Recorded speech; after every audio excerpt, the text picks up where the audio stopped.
कितनी लंबी कहूँ कहानी, बात रहेगी वही पुरानी। ये भूत कथा है जानी पहचानी, फिर जिंदा हो जाएंगे राजा रानी। तो प्यारे बच्चों, 11th के मैथमेटिक्स सीरीज में फिर से आपका तहे दिल से स्वागत है। आज बच्चों हम लोग सेट थ्योरी के एक बेहतरीन टॉपिक लेकर के आए हैं, जो सेटों के बीच के संबंधों को रिप्रेजेंट करने का एक शानदार, मज़ेदार और बेहतरीन कंसेप्ट है। इस कंसेप्ट को जिन मैथमेटिशियन भैया ने लेकर के आए हैं, उनके सम्मान में ही, उनके रिस्पेक्ट में ही उनका नाम रखा गया है वेन डायग्राम। क्या नाम रखा गया बच्चों? Venn diagram.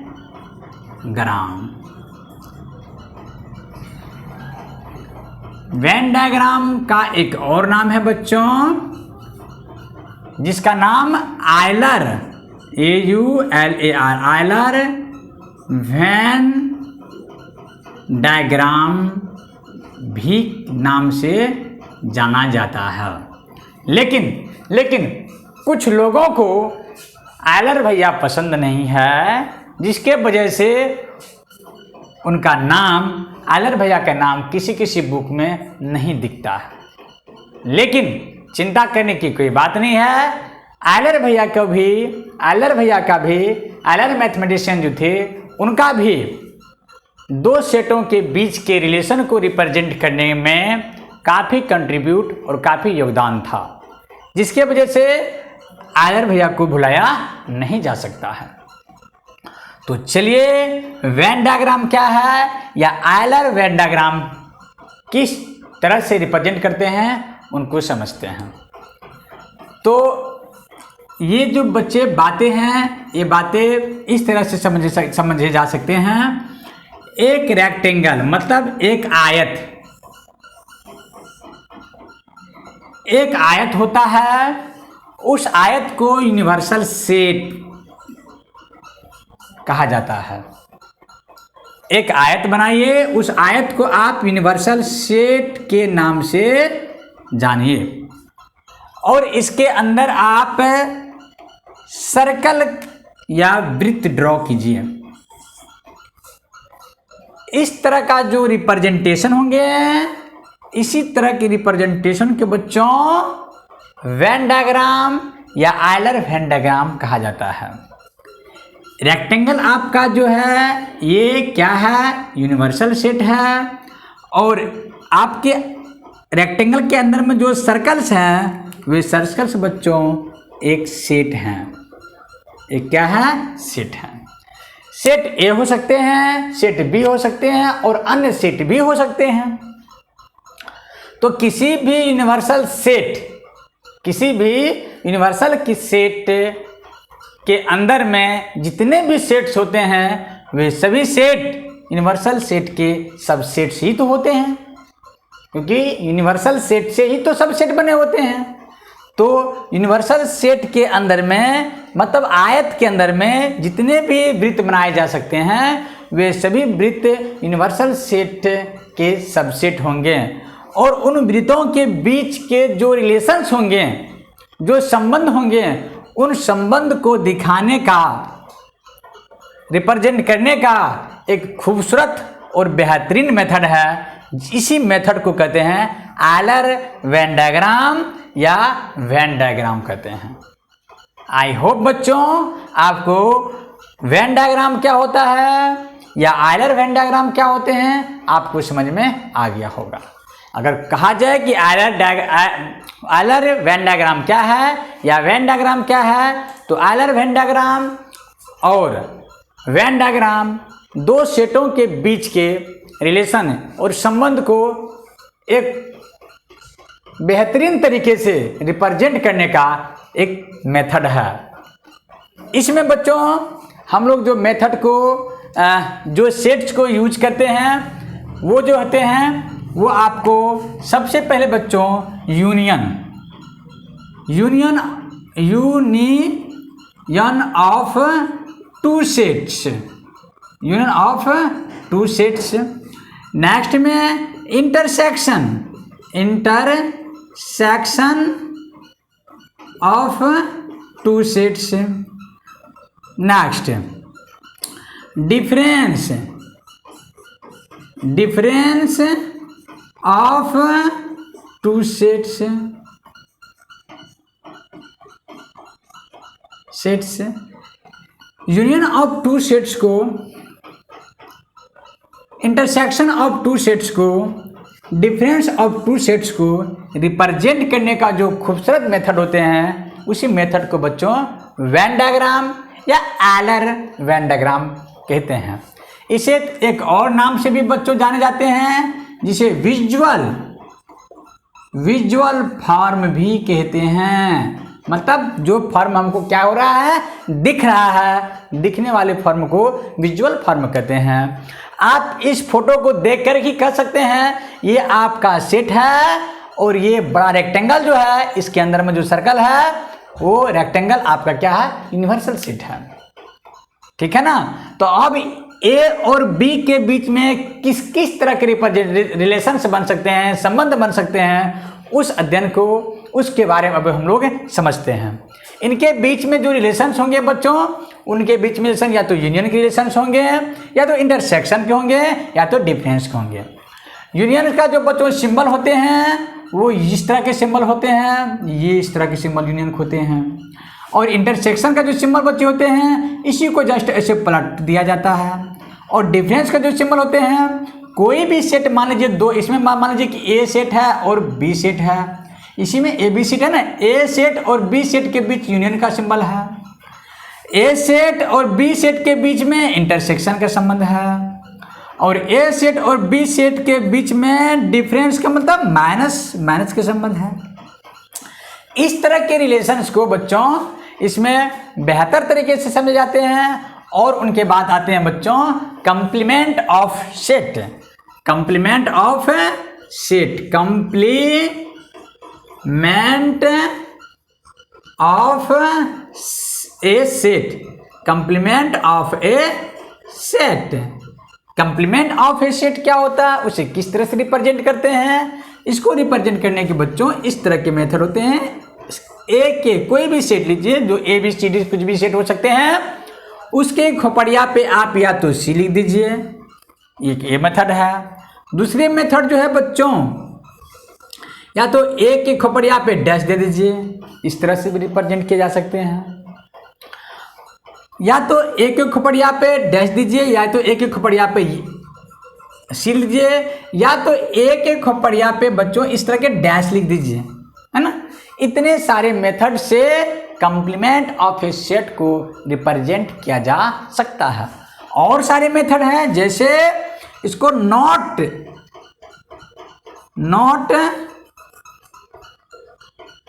ए भी कहते हैं, इसको नॉट ए भी कहा जाता है इसको। तो इतने तरीके से बच्चों कंप्लीमेंट ऑफ सेट को रिप्रेजेंट करते हैं। और इन सारे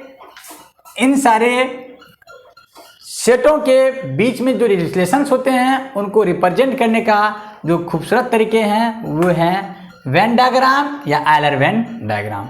चलिए समझते हैं कि वेन डायग्राम में इन सभी सेटों को किस तरह से रिप्रेजेंट करते हैं और इनके रिलेशंस को किस तरह से अलजेब्राइक फॉर्म में और फार्मूले के रूप में यूज करते हैं, उनके बारे में समझते हैं। आप हमारे साथ बने रहिए और बेहतर तरीके से आपको समझ में आए, इसका मैं पूरा कोशिश करता हूं।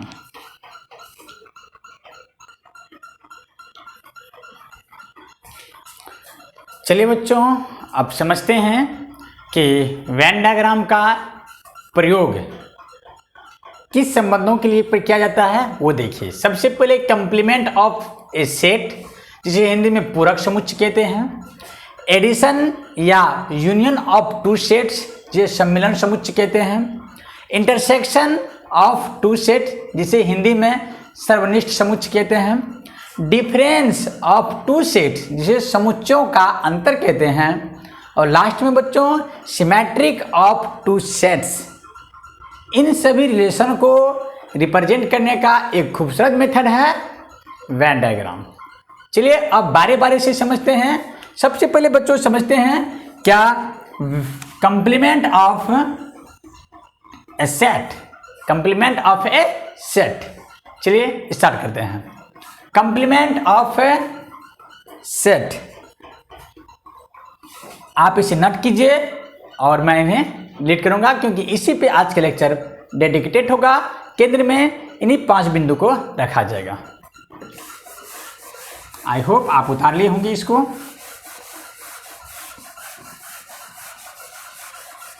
सबसे पहले बच्चों complement of A set, complement of A set को कितने तरह से उनका सिंबल होते हैं वो सिंबल को पहले समझिए। Complement of A set, complement of A set, इसके जो सिंबल्स होते हैं बच्चों, रिप्रेजेंट करने का जो सिंबल्स होते हैं, अगर आपको कोई सेट हो उसके ऊपर अगर आपको सी दिख जाए, this is a complement of A set. ये कंप्लीमेंट ऑफ ए सेट का क्या होता है, सिंबल होता है। और आप देखिए ए दिखे और ए के ऊपर आपका डैश अगर दिख जाए, है ना, एक डॉट डैश का मतलब कोमा दिख जाए कनपट्टी पे, तो this is a complement of A set. और अगर ए के ऊपर आपको ये बार दिख जाए आपको, this is a complement of A set. कुछ बुक में तो बच्चों इस तरह से भी रिप्रेजेंट करते हैं, नॉट ए। नॉट ए का मतलब ए तो है ही नहीं। नॉट ए का मतलब क्या होता है बच्चों, ए इसमें उपस्थित नहीं है। आई होप इसको समझ रहे होंगे। और कुछ बुक में तो हद ही कर दिए, क्या ऐसे सांप के जैसे सिंबल दे करके और ए लिख दिए।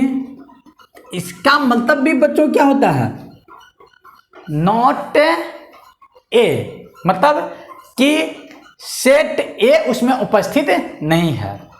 तो कंप्लीमेंट ऑफ ए सेट को जानने से पहले आपको यूनिवर्सल सेट के बारे में पता होनी चाहिए।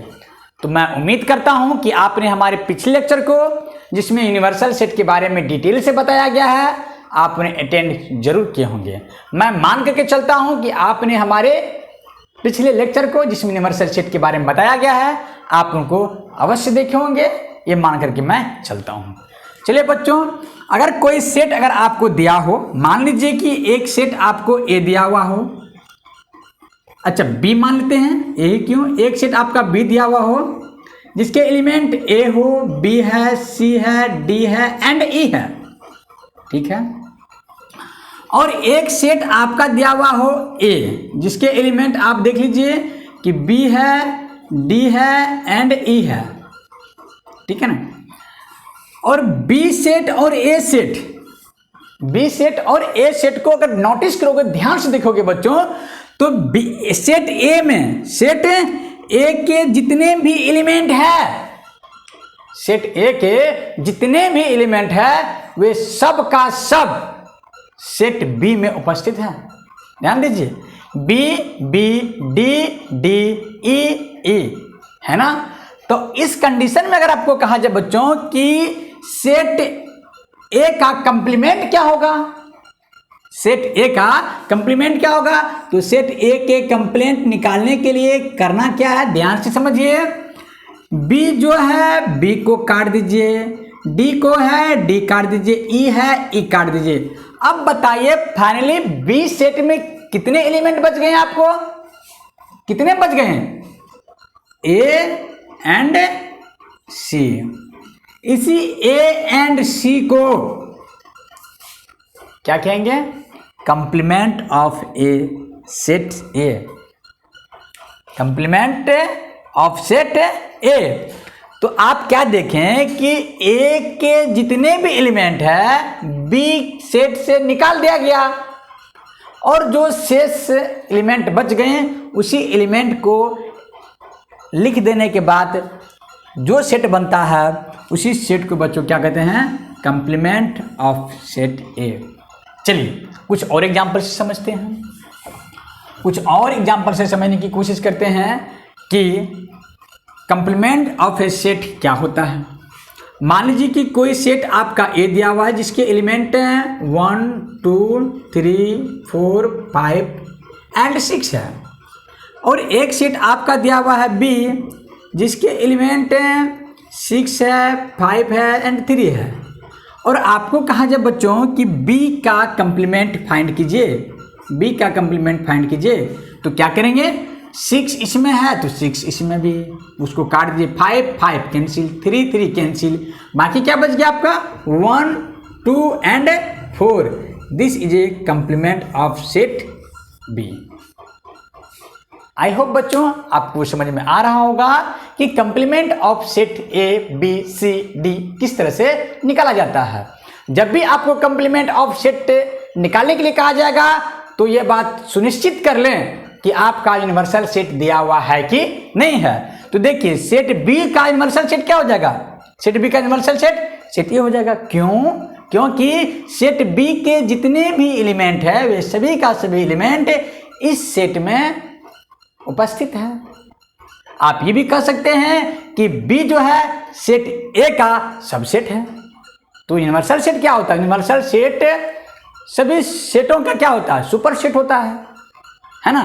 तो इस तरह से बच्चों कंप्लीमेंट ऑफ सेट डिफाइन और फाइंड किया जाता है। चलिए कुछ और एग्जांपल लेते हैं जिससे आपको ये फील होने लगे कि कंप्लीमेंट ऑफ सेट किस तरह से डिफाइन किए जाते हैं।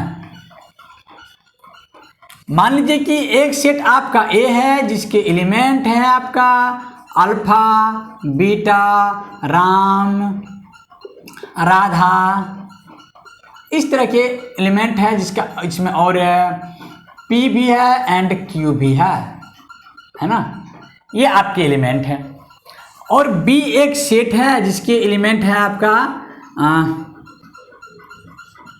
जिसके एलिमेंट आपका है राम अल्फा क्यू, और आपको कहा दिया जाए बच्चों कि बी का कंप्लीमेंट ऑफ सेट क्या होगा। Complement set of B find कीजिए। तो कैसे ज्ञात करेंगे, तो जो एलिमेंट आपका सेट बी में है वह एलिमेंट क्या होगा, इससे निकल जाएगा। आपका राम इसमें है तो राम इसमें कैंसिल, अल्फा है अल्फा कैंसिल, क्यू है क्यू कैंसिल, बच गया आपका क्या, आपका जो बच गया है वह है बीटा, आपका बच गया है राधा और P. This is a complement of set B. I hope बच्चों आपको कंप्लीमेंट ऑफ सेट में परेशानी नहीं होगी, मैं इस बात के लिए उम्मीद करता हूं। चलिए नेक्स्ट अब हम लोग समझते हैं यूनियन या एडिशन ऑफ टू सेट। प्यारे बच्चों आप इसे नोट करें और फिर आगे चलते हैं।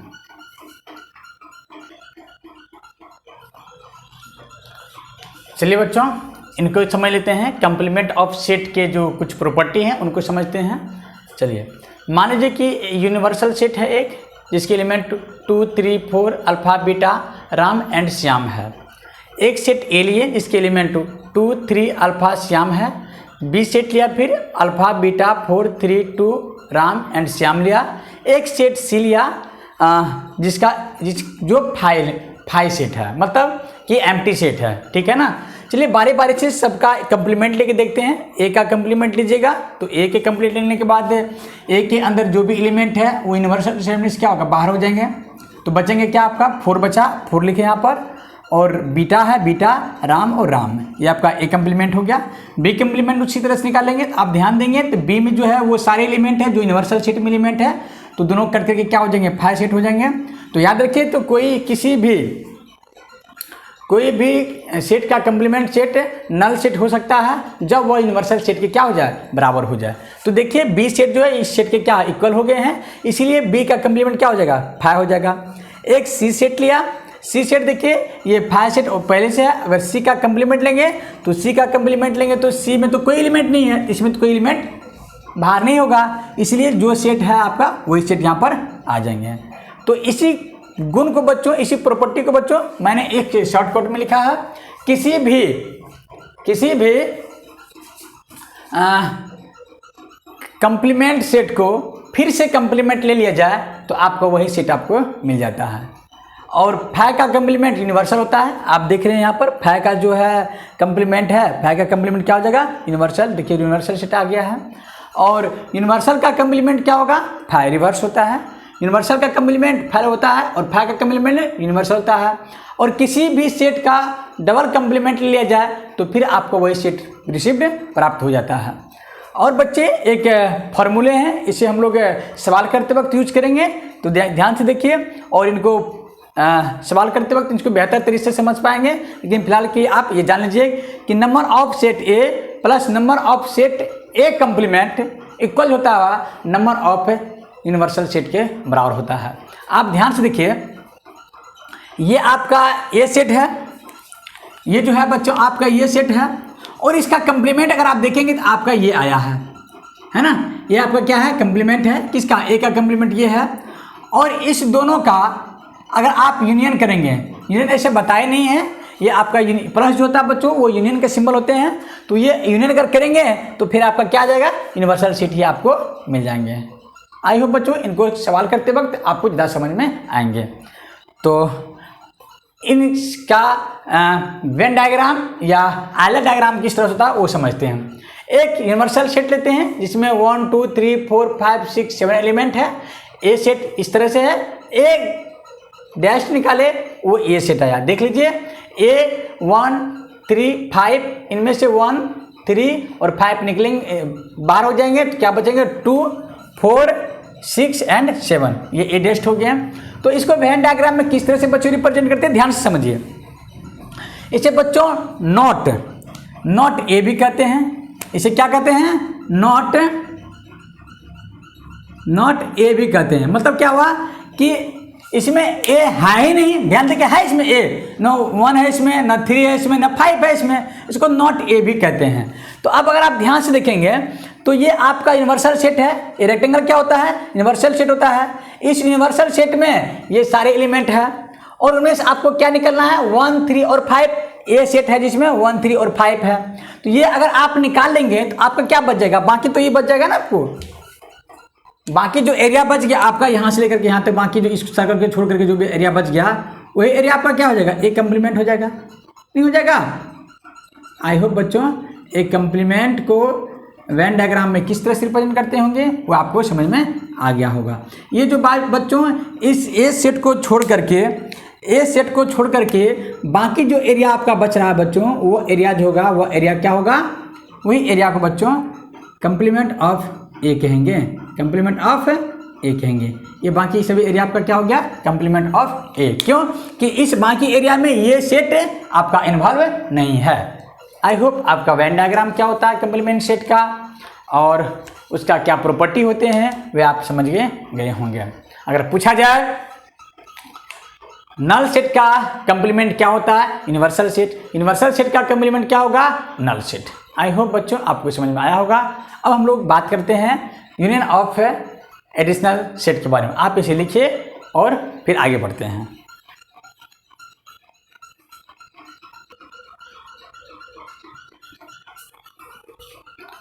चलिए बच्चों समझते हैं यूनियन ऑफ टू सेट्स। प्यारे बच्चों यूनियन ऑफ टू सेट्स का एक और नाम होते हैं जिसे एडिशन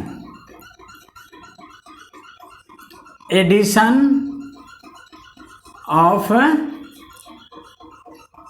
टू सेट्स भी कहते हैं। सबसे पहले बच्चों इसका रिप्रेजेंटेशन सीखते हैं। इसका रिप्रेजेंटेशन किस तरह से किया जाता है?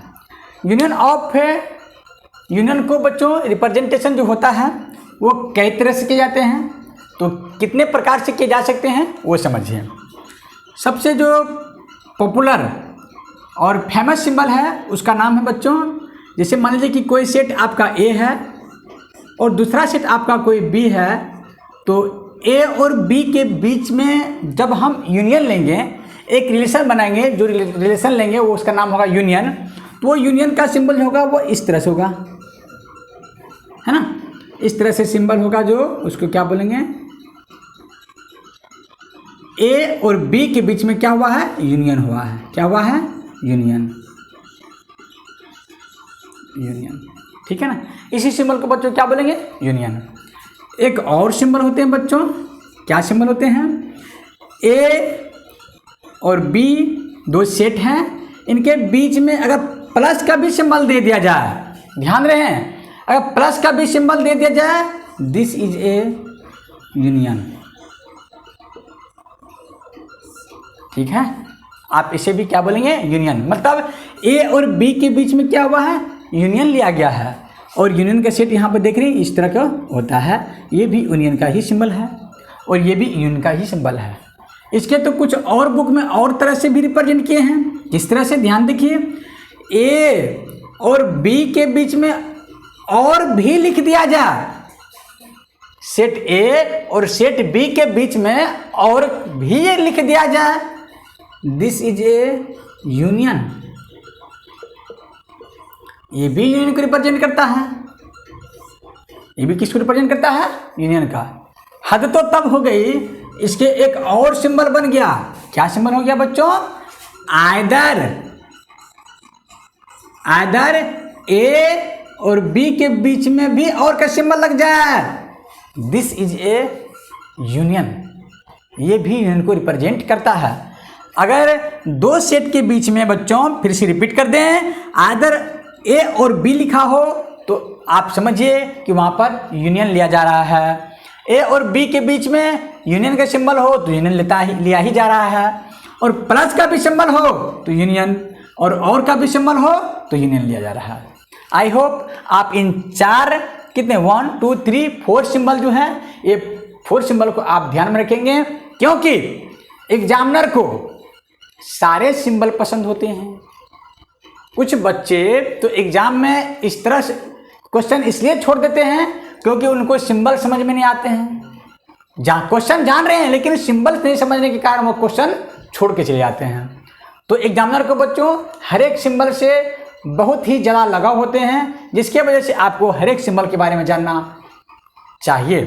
तो चलिए, और सबसे पॉपुलर और फेमस जो है बच्चों वो है ये और ये कुछ दोनों सिंबल कुछ ज़्यादा ही पॉपुलर रहते हैं और बुक्स में ज़्यादा से ज़्यादा यूज किए जाते हैं। आई होप बच्चों union of two set, addition of two set का रिप्रेजेंटेशन सिंबल में किस तरह किए जाते हैं आपको समझ में आ गया होगा। आई होप आप इसे उतार लें और इनको आप समझते हैं और डिटेल से।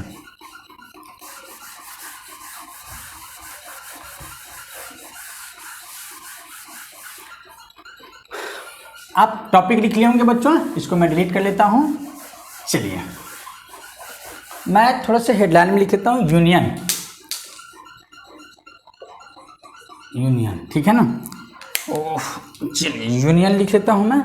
प्यारे बच्चों आप हमारे लेक्चर में बने रहिए। यूनियन, मान लीजिए कि एक सेट ए है जिसके element alpha, beta and gamma है। दूसरा सेट बी है जिसका एलिमेंट 1 3 5 है। अगर बच्चों कहा जाए आपको कि ए यूनियन बी फाइंड कीजिए तो क्या करेंगे आप? तो A and B union find करने के लिए सबसे पहले ए के जो भी एलिमेंट है वो आप लिख लीजिए, ए alpha beta and gamma.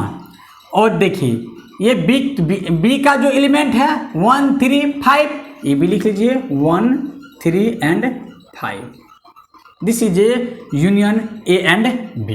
Find हो गया। दो सेट के बीच में यूनियन अगर निकालना हो उन दोनों सेट के एलिमेंटों को आप लिख डालिए, this is a union of A and B. ठीक है ना। आप यहां पर ध्यान दे रहे होंगे बच्चों कि ए सेट के एलिमेंट और बी सेट के एलिमेंट में ऐसा कोई एलिमेंट नहीं है जो कॉमन है कोई कॉमन? ये अल्फा बीटा गामा है, यहाँ पर 1 3 और 5 है, कोई भी एलिमेंट कॉमन नहीं है, जिसके वजह से ए और यूनियन बी जब किए तो इसका क्या हुआ? अल्फा बीटा गामा ये सेट का एलिमेंट लिखा, उनके बाद बी सेट का एलिमेंट 1 3 5 1 3 एंड 5 आ गया। ठीक है। तो आपको अगर यदि number of A union B मतलब ए यूनियन बी में कितने एलिमेंट होंगे, तो देखिए 1 2 3 4 5 6 एलिमेंट है ना। तो आप यहाँ पे देख रहे होंगे number of A equal to 3 है, ध्यान दीजिए 1 2 3, और number of element B equal कितना है, इसमें भी 3 है। तो यहाँ पर A union B number of A union B जो होगा वो क्या हो जाएगा बच्चों, number of A plus number of B. ये आपका क्या हो जाएगा, एक प्रकार से फॉर्मूला कहिए आप या इसे आप कंसेप्ट कहिए। जब दो सेट या दो से अधिक सेट में किसी प्रकार का कोई एलिमेंट का कॉमन नहीं हो, यदि कोई एलिमेंट कॉमन नहीं होता है तो उसमें अगर A union B, B union C, C union D तक अगर किया जाए तो number of element A, number of element B, number of element C and number of element D हो जाएगा। आई होप बच्चों आप समझ गए होंगे। अगर A union B union C हो और इन तीनों सेट के बीच में कोई भी एलिमेंट कॉमन नहीं हो, तब जाकर के नंबर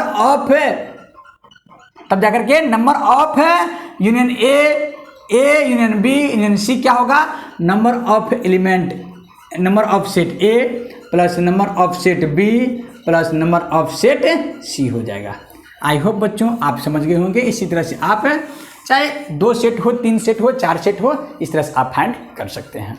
हाँ, आपको ये बात ध्यान रखना होगा कि सेट ए और सेट बी के बीच में कोई एलिमेंट कॉमन नहीं होनी चाहिए, तब जाकर के ये फॉर्मूला जो होता है बच्चों सटीक और प्रयुक्त होता है। ठीक है ना। मान लीजिए कि यदि सेट ए और सेट बी में कोई एलिमेंट कॉमन हो जाए तो क्या होगा, तो आप जान लीजिए बच्चों कि इस तरह के जो यूनियंस होते हैं इसे बोलते हैं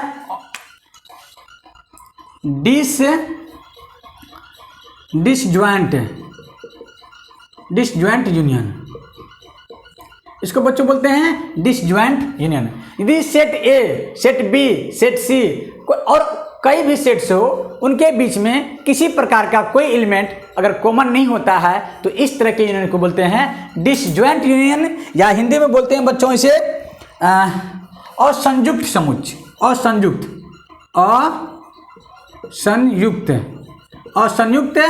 बोलते हैं, इसे क्या बोलते हैं हिंदी में, असंयुक्त बोलते हैं। डिसजॉइंट को क्या बोलते हैं हिंदी में, असंयुक्त कहते हैं। आई होप बच्चों आपको समझ में आ गया होगा कि ये जो यूनियन है यह किस तरह का यूनियन है, असंयुक्त यूनियन है। क्यों?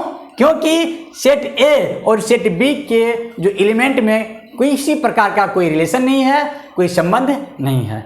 आई होप आपको समझ में आ गया होगा। डिसजॉइंट किसे कहेंगे और यूनियन किसे कहेंगे। आई होप बच्चों इसका जगह वेन डायग्राम अगर देखा जाए तो वेन डायग्राम इस तरह से रिप्रेजेंट किया जा सकता है। जैसे मान लीजिए कि कोई सेट ए और बी है तो आप एक यूनिवर्सल सेट बनाइए। यूनिवर्सल सेट जो बच्चों होगा वो क्या होगा, आप देख रहे हैं ये जो आपका सेट है ये क्या है, यूनिवर्सल सेट हो गया। ये यूनियन बी हो गया आपका क्या हो गया बच्चों, यूनिवर्सल सेट हो गया। तो इसमें क्या है, अल्फा बीटा गामा। तो आप सेट बनाइए, एक ये बनाइए और एक ये बनाइए।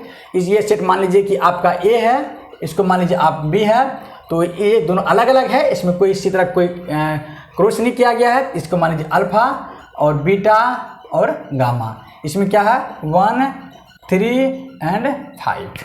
इस तरह का ये वेन डायग्राम इसका बच्चों बनेगा। आई होप आपको समझ में आ गया होगा। ये आपका यूनिवर्सल सेट यहाँ पर दे दीजिए शॉर्ट कोने में, एक कोना में यूनिवर्सल सेट हो गया। और ए और बी ये सर्कल में लिखे हुए हैं, ये क्या होंगे, यूनिवर्सल सेट के सबसेट होंगे। तो ए के एलिमेंट अल्फा बीटा गामा है, बी के एलिमेंट 1 3 5 है। तो इसमें देखिए किसी तरह का इंटरसेक्शन नहीं किया गया है, एक दूसरे को सर्कल काट क्रॉस नहीं किया गया है। तो इस तरह का वेन डायग्राम अगर आपको दिख जाए, this represented by disjoint union. I hope आपको समझ में आ गया होगा वेन डायग्राम ये किस तरह से इसका बनता है। वेन डायग्राम बात छोटी है बच्चों, परंतु आपको समझ में आना चाहिए, क्योंकि छोटी छोटी बात से ही बड़ी बातों का क्या करता है, निर्माण करता है। ये बात अगर आपको याद रहे तो आप नेक्स्ट बात को भी समझ सकते हैं। चलिए अब नेक्स्ट चीज़ को समझते हैं।